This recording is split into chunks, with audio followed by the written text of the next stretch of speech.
स्वागत है आपका न्यूज बुलेटिन में। मैं हूं आपके साथ सुहानी बहुगुना। बुलेटिन की शुरुआत से पहले एक नजर इस वक्त की हेडलाइंस पर। पीथमपुर में डिस्पोज किया जा रहा कचरा, कांग्रेस का दिया हुआ मोहन यादव का बयान। हिमाचल प्रदेश के कुल्लू में भारी बारिश से तबाही, नाले में बह गई कई गाड़ियां। सीएम फेस पर फैसला बीजेपी पार्लियामेंट्री बोर्ड करेगा, बोले बिहार बीजेपी चीफ दिलीप जायसवाल। संभल के जामा मस्जिद की नहीं होगी पेंटिंग, हाईकोर्ट ने सिर्फ सफाई की दी इजाजत। संभल हिंसा जांच के लिए चौथी बार संभल पहुंची न्यायिक आयोग की टीम। एक तरफ दिल्ली, उत्तर प्रदेश, पंजाब, हरियाणा और राजस्थान के ज्यादातर इलाकों में गर्मी का असर दिखने लगा है, तो वहीं उत्तराखंड, हिमाचल प्रदेश और जम्मू कश्मीर में भारी बर्फबारी की वजह से मौसम ने फिर से पलटी मारी है।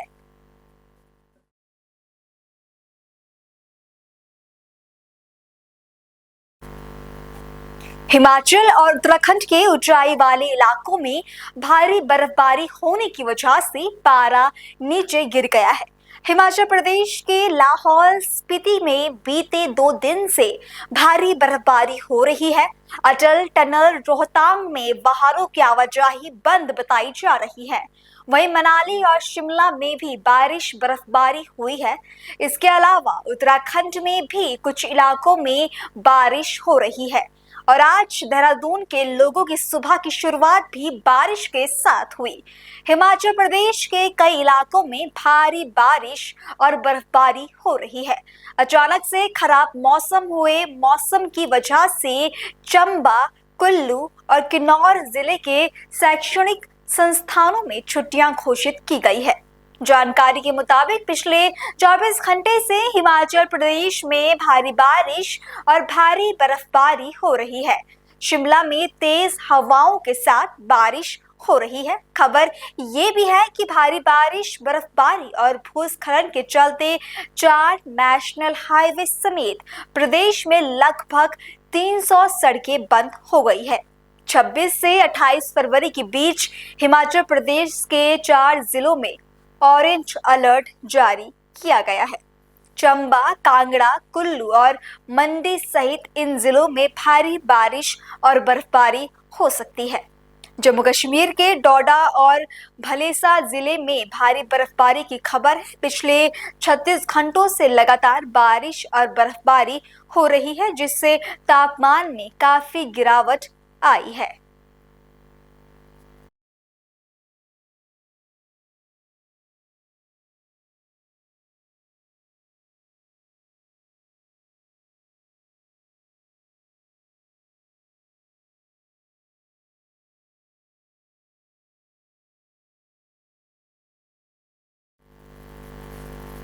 खबर बिहार के दरभंगा जिले से, जहां नारायणपुर बड़ा टोला मार्ग में बुधवार देर रात बदमाशों ने एक युवक की गोली मारकर हत्या कर दी। मृतक की पहचान बालपट्टी थाना क्षेत्र के नैना घाट निवासी संजय यादव के रूप में हुई है। जानकारी के अनुसार संजय किसी निजी काम से बाजार गया हुआ था। इसी दौरान बदमाशों ने उसका पीछा किया और नारायणपुर बड़ी टोला मार्ग पर रोककर बातचीत के दौरान सिर में 2 गोली मार दी। गोली लगते ही संजय मौके पर गिर पड़ा, जबकि हमलावर फरार हो गए। गोली की आवाज सुनकर स्थानीय लोग मौके पर पहुंचे और गंभीर रूप से घायल संजय को अस्पताल ले जाया गया, लेकिन डॉक्टर ने संजय को मृत घोषित कर दिया। बताया जा रहा है कि संजय पटना में रहकर पढ़ाई कर रहा था और अपने बड़े भाई की 2 मार्च को होने वाली शादी के लिए घर आया था। घटना की सूचना मिलते ही पुलिस मौके पर पहुंची और जांच शुरू कर दी गई है। घटनास्थल से एक खोखा और बाइक बरामद की गई है। पुलिस अधिकारियों का कहना है कि जल्द ही आरोपियों की पहचान कर गिरफ्तारी कर ली जाएगी।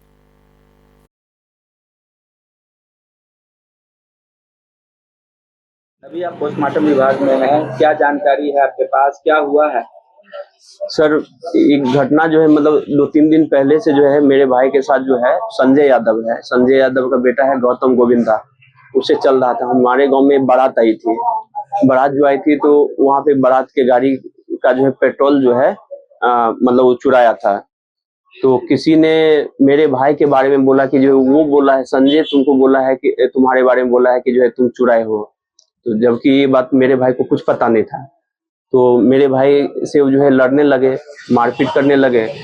बोले कि तुम मेरा नाम बोले हो। तो बोला कि हमको कुछ पता नहीं है, हम तुम क्या कर रहे हो उससे हमको क्या मतलब है। हुआ मतलब शर्ट फड़ा प्रॉब्लम हो गया था सर, इस टाइप से मारपीट हुआ। फिर कल भी जो है मतलब धमकी उमकी दिया कि तुमको उठा देंगे, रहने नहीं देंगे, तुम अपने आप को बहुत होशियार समझते हो, इस टाइप से बोला था। उसके बाद जो है हमारे घर में सर शादी चल रही है।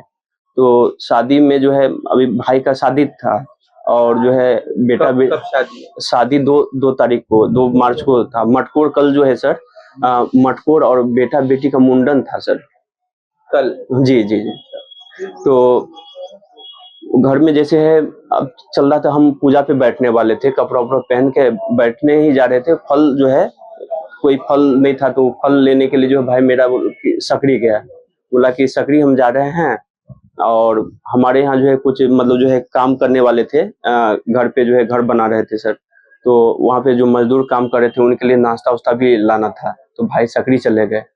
तो जब गए हम पूजा पे बैठने ही वाले थे तो मतलब 10 से 15 मिनट बाद जो है मेरा भाई जो है एक रिलेटिव है उनको फोन किए संजय को कि जो है कहाँ है तो बोला कि हम जो है बड़ी टोल पे है। तो बोला कब तक आ रहे, बोले कि आ जाते हैं, जो नाश्ता कर रहे हैं। फिर 15-20 मिनट के बाद जो है मेरा संजय को फोन किया गया। तो कोई दूसरा लड़का फोन उठाया और बोला कि जो है संजय को जो है एक्सीडेंट हो गया है। तो भैया जो है निकल गए, कोई बच्ची मतलब सुनी थी भैया से बात करते हुए, तो आके हमको बोली जो ऐसे बात है संजय का जो है एक्सीडेंट हो गया है। तो हम कपड़ा उपड़ा जो पहने थे सब चेंज करके जैसे हैं वैसे ही हम जो है निकल गए। हम अपने जीजा को साथ में लेके गए, एक बाइक से जो है गए। बढ़ई टोल पे गए तो कुछ बच्चे लोग वहाँ थे, तो वहाँ बच्चे लोग से पूछे हम, तो वो लोग बताए कि आगे एक्सीडेंट हुआ है। तो बच्चे लोग को हम लेके साथ में गए।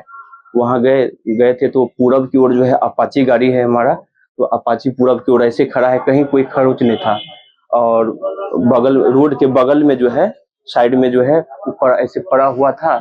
जब गए तो उसका सांस उस सब चल रहा था, जो धड़कन वो सब चल रहा था। हम वहाँ उसके बाद जब उठाए तो वो आका आवाज आया, तुरंत जो है हम जो है उसी अपाची से जो है सर उसको बैठाए और लेके हम रामशिला हॉस्पिटल चले गए। वहाँ गए तो वो लोग भर्ती नहीं लिए, बोले कि नहीं बचेगा। तो हम लोग रोने लगे। फिर एम्बुलेंस किए, एम्बुलेंस करके हम आरबी मेमोरियल आए। आरबी मेमोरियल आए तो यहाँ पे जो है डॉक्टर साहब चेक किए तो बोले कि जो है एक्सपायर कर गए हैं। तब गमछी से जो हम बांधे हुए थे ना सर में, जो ब्लड आ रहा था, तो खोला तो डॉक्टर साहब बोले कि 2 गोली यहाँ पे लगा हुआ है, 2 गोली लगा हुआ है। कितने बजे की घटना है? आप ये घटना जो है 5 साढ़े 5 बजे के करीब। जी जी। अच्छा ये बताइए कि जो फल जो घटा था घर में, तो वही गए थे फल? हाँ, फल लाने के लिए ही गए थे। अच्छा, ऐसा खबर आ रहा है कि फोन करके उनको बुलाया गया था? हाँ, इसको धमकी कल दिन भर धमकी दिया गया। सुबह में जो है उसी बात को लेके ये हुआ तो हम समझाए अरे वो सब बुर्बक है, क्या क्या उन लोगों से लग रहे हो, घर में शादी विवाह है, वो सब पे मत ध्यान दो। उसको हम सर पटना रखते थे, पटना ही पढ़ाई लिखाई के लिए। यहाँ घर में शादी था, शादी फंक्शन के वजह से उसको लाए थे और यहाँ पे जो है ये लोग कांड कर दिया। 22 साल। कहाँ पढ़ाई कर रहे थे? पटना में रखे थे। भारत के प्रसिद्ध डायरी ब्रांड आनंदा ने गिनीज वर्ल्ड रिकॉर्ड्स में अपना नाम दर्ज करा लिया है।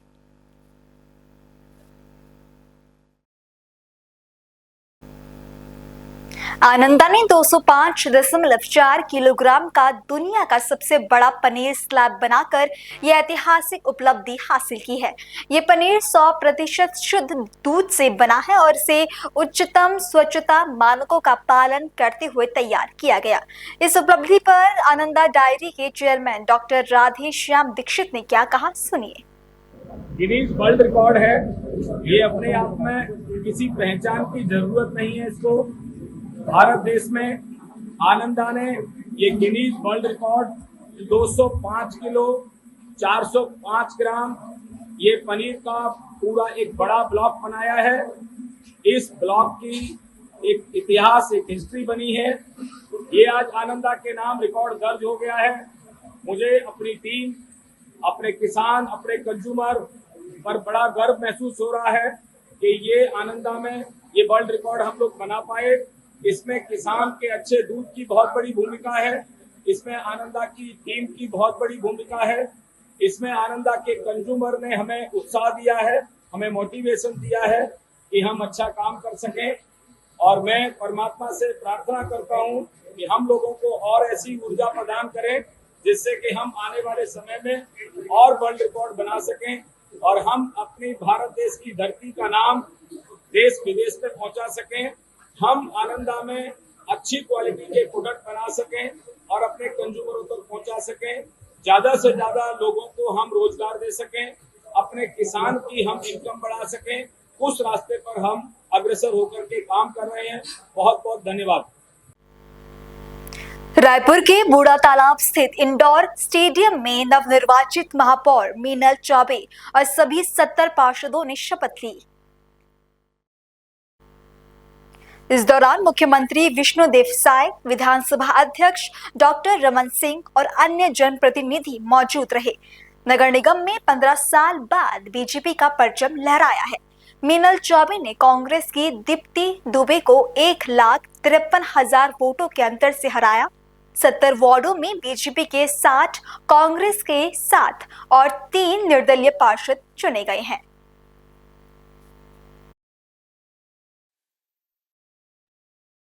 ये शपथ ग्रहण का समारोह हुआ और निश्चित रूप से नई चुनौती के साथ 10 में 10 नगर निगम में 100% रिजल्ट लाके मुख्यमंत्री के नेतृत्व में एक कीर्तिमान स्थापित किया है।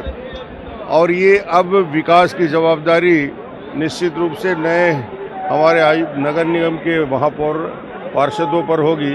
और मैं समझता हूँ कि छत्तीसगढ़ के लोगों के विश्वास पे खरा उतरेंगे सारे हमारे पार्षद और महापौर। राजधानी रायपुर में 15 सालों के बाद नया इतिहास रचा गया है और ये इतिहास कि दिल्ली में बीजेपी, छत्तीसगढ़ में बीजेपी, अब नगरीय निकाय में बीजेपी और जिला पंचायत में बीजेपी, अब चारों चक्के कमल फूल के लग गए हैं। अब तेजी से छत्तीसगढ़ के शहरों के साथ साथ गांवों का भी विकास होगा। मैं मीनल चौबे जी, हमारे छत्तीसगढ़ के सभी महापौर, सभी नगर पालिका के अध्यक्ष, सभी नगर पंचायतों के अध्यक्ष और सभी पार्षदों को बहुत बहुत बधाई और शुभकामनाएं देता हूं। हमारे केंद्रीय नेतृत्व और प्रदेश के नेतृत्व को भी बधाई देता हूं।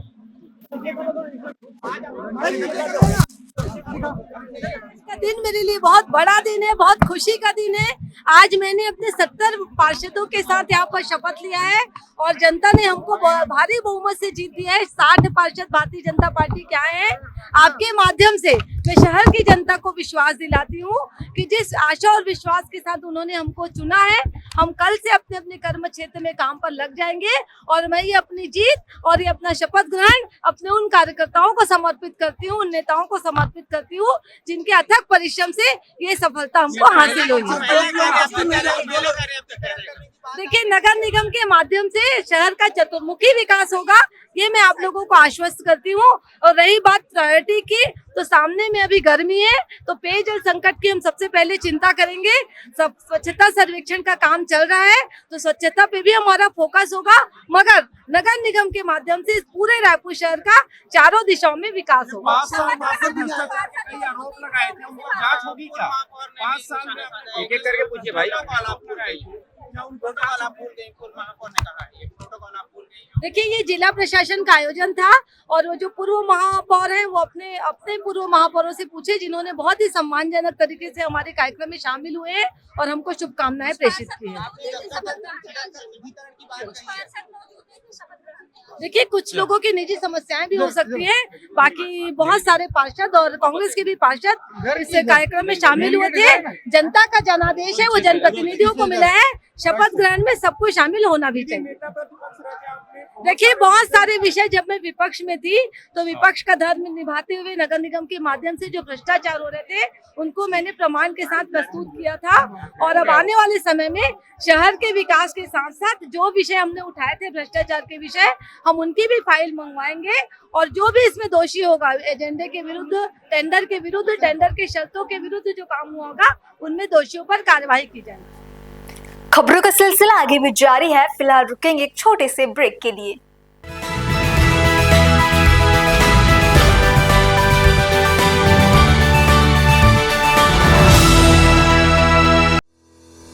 रोजगार डेवलपर्स, अ यूनिट ऑफ रोजगार डेवलपर्स एंड प्राइवेट लिमिटेड। घर वहीं जहां हो आपका भरोसा। पिछले 15 सालों से आपके सपनों का घर हमारी प्रतिबद्धता। रोजगार डेवलपर्स का पता है शिमला बाईपास रोड, गणेशपुर, देहरादून। रोजगार डेवलपर्स से संपर्क करने के लिए अभी डायल कीजिए 9897054026 पर या 8433207910 पर।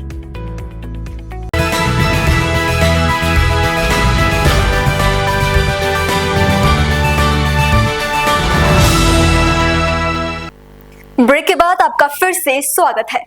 मशहूर ओडिया अभिनेता उत्तम मोहंती का 66 साल की उम्र में गुरुग्राम के मैदांता अस्पताल में निधन हो गया।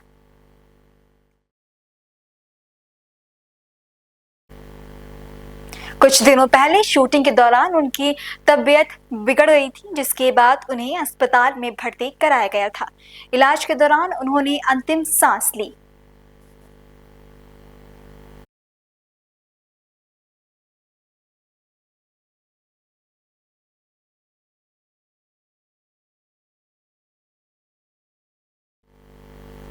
हुगली जिले के चुचूड़ा इमामबाड़ा अस्पताल में ड्यूटी के दौरान एक पुलिसकर्मी ने अपनी सर्विस रिवॉल्वर से खुद को गोली मारकर आत्महत्या करने की कोशिश की।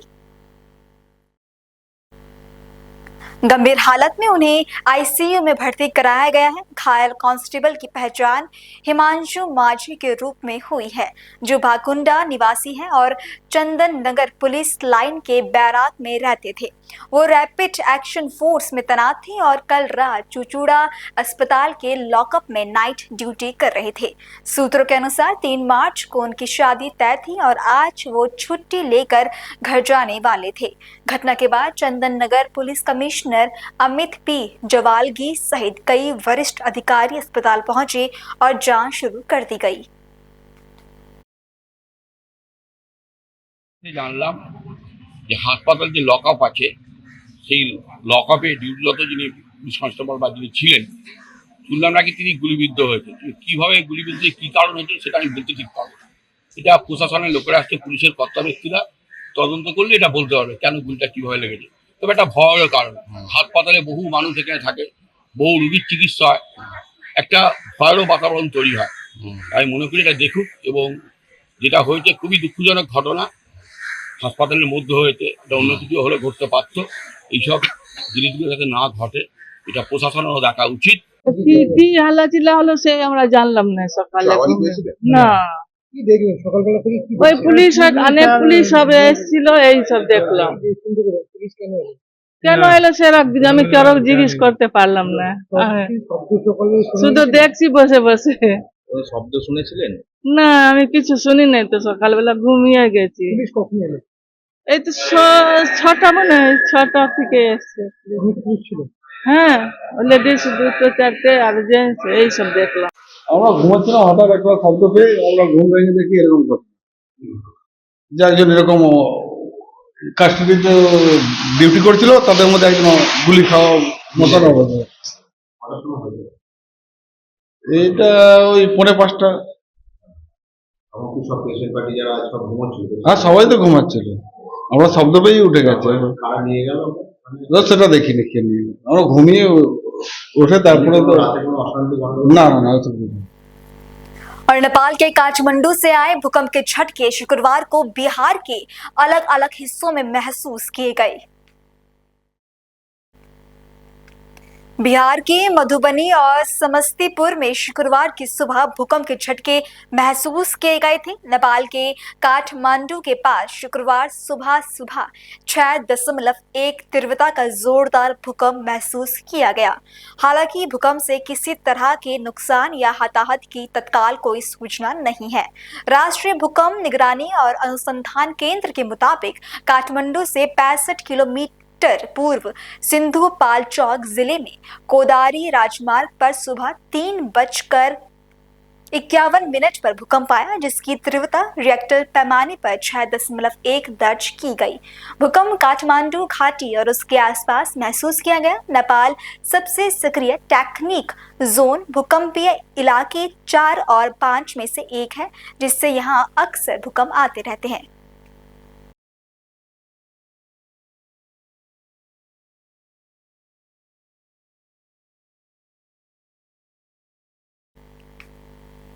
ये जो तस्वीर आप अपने स्क्रीन में देख रहे हैं, ये तस्वीर काठमांडू से है, जहां 6.1 तीव्रता का भूकंप दर्ज किया गया है।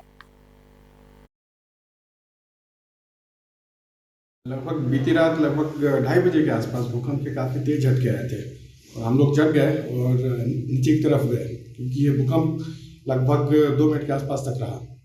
एकाएक पलंग हिलने लगा और काफ़ी ज़ोर से कंपन था। जब हम लोग फिर बाहर आ गए फटाफट, तो देखे जो काफ़ी मोहल्ले के लोग जमा थे, सब यही बता रहे थे जो काफ़ी ज़ोर से भूकंप आया था। तब पता लगा एग्जैक्टली काफ़ी ज़ोर से था, फिर पंखा वगैरह भी हिल रहा था काफ़ी टाइम तक। खबर ओडिशा से, जहां भाजपा राष्ट्रीय अध्यक्ष जगत प्रकाश नड्डा ओडिशा पहुंचे। इस दौरान भुवनेश्वर बीजू पटनायक हवाई अड्डे पर उनका भव्य स्वागत किया गया। वहीं मौके पर हजारों की संख्या में भाजपा कार्यकर्ता, सांसद, विधायक समेत कई लोग मौजूद थे। इसके बाद नड्डा कड़ी सुरक्षा के बीच कोणार्क स्थित इको रिट्रीट पहुंचे। वहां आज वो पुरी स्थित स्वस्ति प्रीमियम होटल में स्वास्थ्य विभाग के विशेष कार्यक्रम में हिस्सा लेंगे और बाद में श्री जगन्नाथ मंदिर में महाप्रभु श्री जगन्नाथ के दर्शन करेंगे।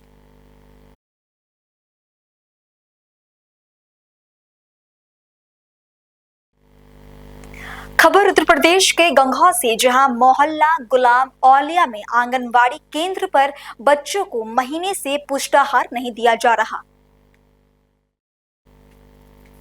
जिसके बाद बच्चों के परिजनों ने आंगनवाड़ी कार्यकर्त्री सोनिया से राशन के बारे में पूछा तो उन्होंने धमकी दी कि राशन नहीं दिया जाएगा। इस घटना का वीडियो वायरल हो रहा है। महिलाओं ने आंगनवाड़ी कार्यकर्त्री के खिलाफ विरोध प्रदर्शन किया। वहीं एक महिला ने इस मामले में अधिकारियों से शिकायत की, लेकिन अब तक कोई कार्रवाई नहीं की गई। तू मेरी गली में फिर सर पे क्यों करके लाई थी? पहले वीडियो बना नहीं भाई यही मेरी सुन, जब आई तो जांच मेरी सुनिए पहले बात सुन, मैं बताऊंगी मेरी झूठ बोल दिया नहीं, ऐसा का झूठ बोलनी नहीं, इस बारे में जांच में पहले ऐसा जांच आई इस पर वो तो महीने का राशन आया पे तक महीने का बनता, जब मेरे बोलने नहीं इस पर दिया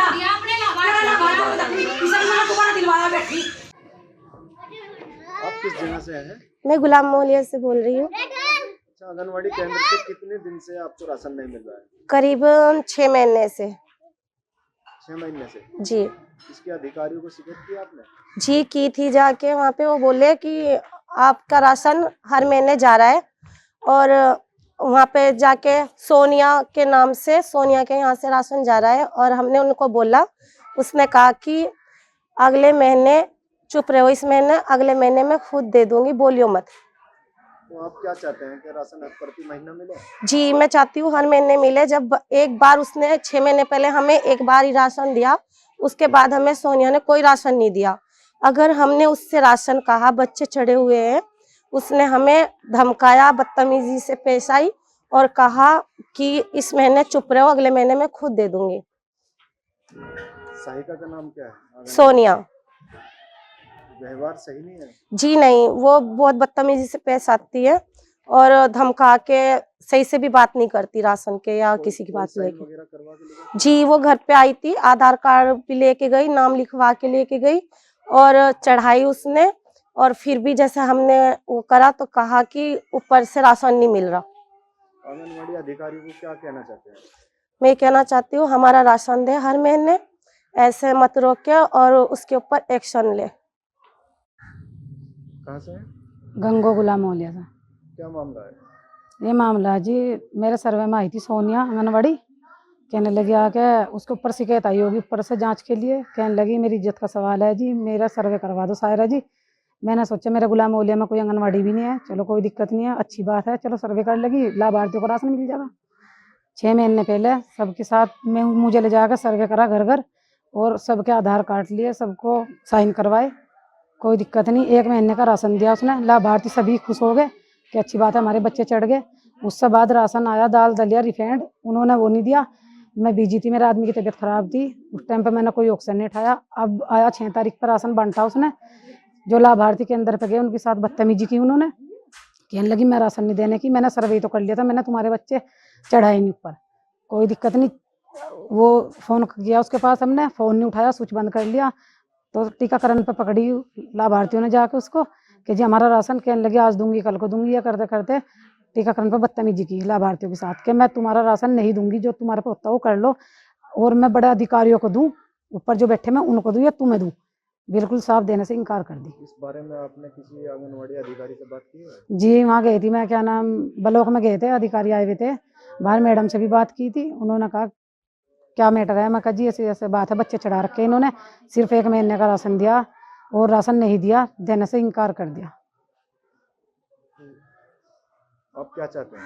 और बड़े अधिकारी से बात की थी, बड़े अधिकारी ने कहा कि जी आप तो राजनीति करती हो, बड़े अधिकारी ने कोई मतलब हमारी सुनवाई नहीं करी। फिर वहाँ से आके जो मैं बाहर आई तो सोनिया आई स्कूटर पे बैठ कर, कहा मेरे बड़ी अधिकारी से क्या करवा लिया तुमने, तो इसका मतलब तो जो बड़ा अधिकारी का नाम ले रही, तो इसका मतलब तो बड़े अधिकारी करवा रहे हैं उनसे ऐसी बात, कोई सुनवाई नहीं मेरी। तो बस ये है लाभार्थियों को राशन मिले, और मैं भी खुद लाभार्थी हूँ, मेरा भी बच्चा चढ़ा हुआ, मुझे भी खुद राशन मिले, ये कहना चाहती हूँ।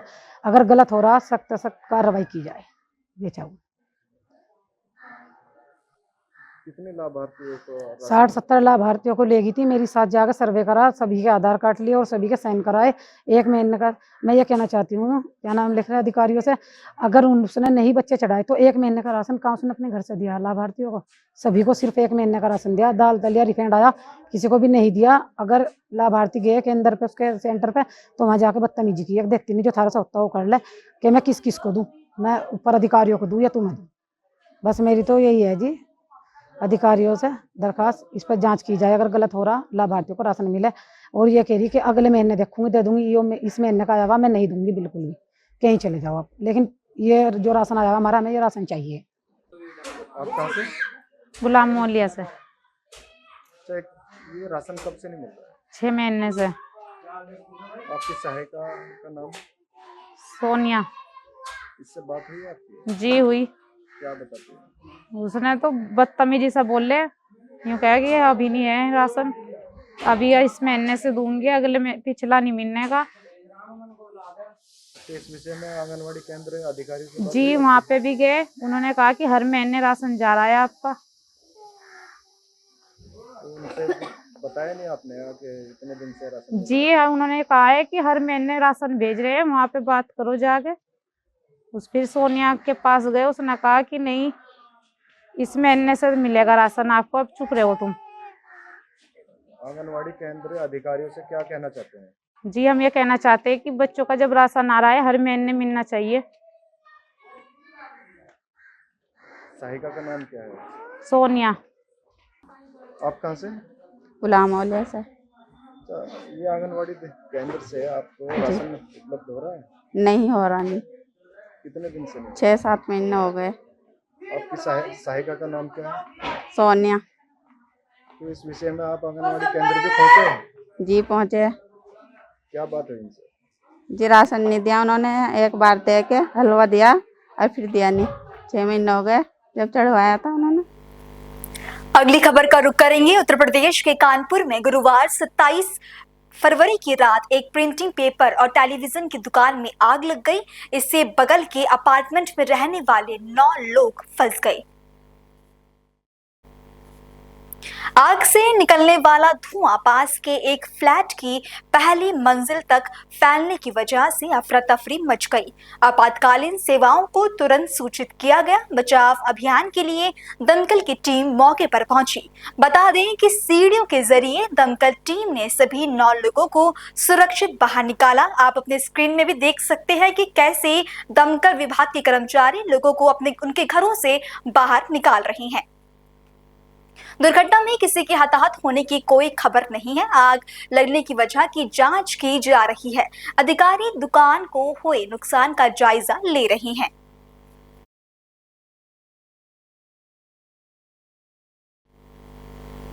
और वहीं पुणे में खड़ी बस में 26 साल की महिला के साथ हुए रेप के आरोपी दत्तात्रेय रामदास गाड़े को महाराष्ट्र के शिरूर तहसील के गुनाट गांव से गुरुवार देर रात गिरफ्तार कर लिया गया।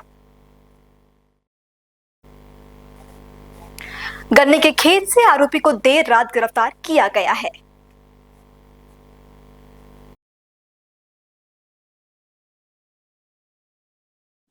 कल रात 1:10 के आसपास Swargate rape bus terminal rape incident के आरोपी को गुनाट गांव से डिटेन किया गया था। इसमें crime branch zone 2, Swargate police station, recruits, RCPs ऐसे अलग अलग पथक करीब 500 अधिकारी और कर्मचारी इस ऑपरेशन में पिछले 3 दिन से थे। कल इसमें गांव के जो गुनाट गांव के करीब 400 से 500 नागरिकों का इसमें बहुत सहकार्य मिला।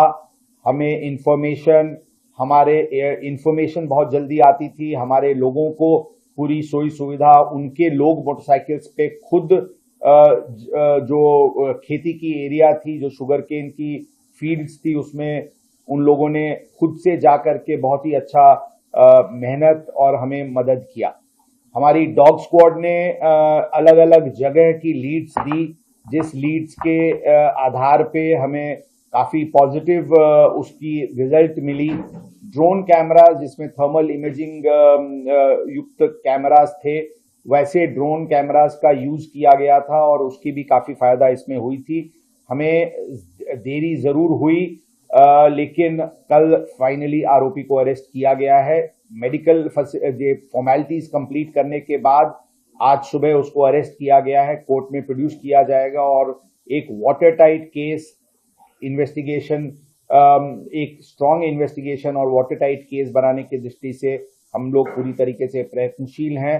इसमें स्पेशल काउंसिल की नियुक्ति की जाएगी और एक फास्ट ट्रैक तरीके से इस मैटर को हम आगे ले जाएंगे और जल्दी से जल्दी आरोपी को सजा मिले, इसके लिए हम पूरी तरीके से प्रयत्नशील रहेंगे। शहर में महिला सुरक्षा की डिटेल ऑडिट पिछले 3 दिनों में की गई है। जो भी वल्नरेबल स्पॉट्स हैं, हॉटस्पॉट्स हैं, निर्जन स्थल्स हैं, डार्क एरियाज है, टेकड़ीज हैं, इस प्रकार की पूरी एरियाज की सेफ्टी ऑडिट की गई है और कुछ नए सिरे से इसमें उपाय योजना की जा रही है। पेट्रोलिंग, इस प्रकार के स्पॉट्स को ध्यान में रखते हुए patrolling, QR code based intensive patrolling की भी योजना वापस एक रीजुविनेशन के साथ एक रीस्ट्रेंथन करने की दृष्टि से की जा रही है और हमें विश्वास है कि हम इस प्रकार की घटना को आगे जरूर प्रिवेंट करने में हमें यश मिलेगा।